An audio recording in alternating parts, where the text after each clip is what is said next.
So let's talk about fried chicken. So we opened a fried chicken shop and we've been really trying to perfect our fried chicken, and what most people don't appreciate is there's a lot of science and artistry that goes into really good fried chicken.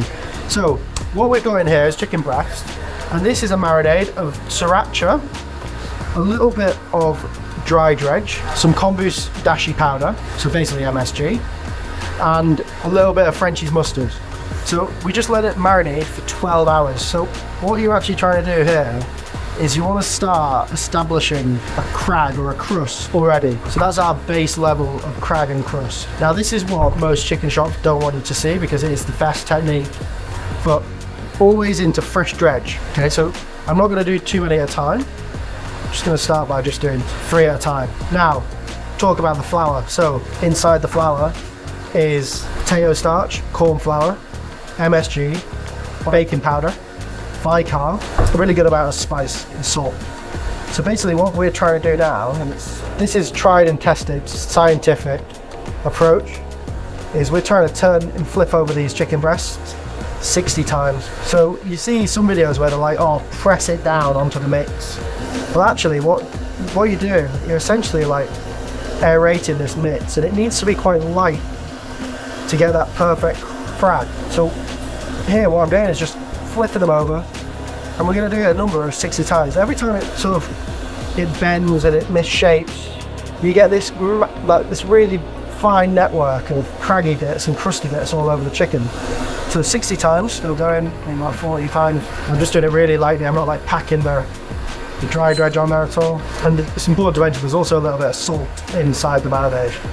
So what that's going to do is it's just going to slowly season that chicken all the way throughout. Probably that now, we've got a couple more. So before it's even gone into the second layer of dredge, what we've got is almost looks like a snowy forest. And then tap, and then turn it upside down, and tap again.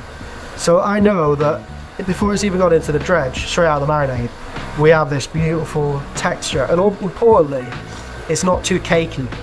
So it's not like you've got this big crusty layer of crust all over it. And then this wet dredge is not too thick.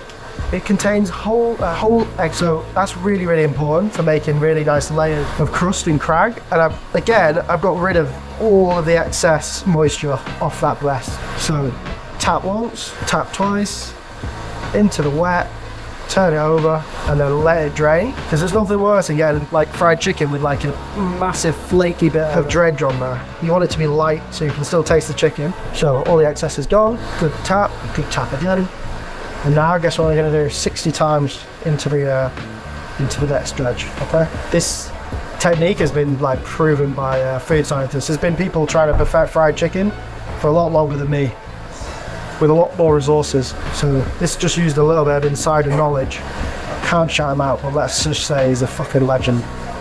Legend of the game, legend of the industry. If people think that fried food and fast food is in some way like easy, or like so much process and science often goes into making like the foods that we love. So we're getting there, nearly there. And then this is another really important stage, so it's the last one. So really good tap. Get rid of all that excess, and we can just see how ridiculous that chicken's going to be. So I'm not using a basket for this, I'm just going to lay that in. It's quite low, so it's only on about 160 degrees. It's a chicken breast, so it doesn't actually take too much heat to cook it. And what you want to try and manage is the cooking of the chicken without getting the dredge too crispy. So on lower heat is better. But there seems to be some fierce debate about chicken shop chicken. My favourite personally is the hot wings from Morley's in the UK. But I just massive respect to Ricardo and what he did, because chickens are tough. It's a tough old game. So the important thing as well is just not to screw around in it. So set a timer for about 5 minutes, and just don't be tempted to go in there and check and poke around, because all you really do is damage the chicken. Okay, so beautiful craggy goodness. They're almost like form almost like something like stalagmites.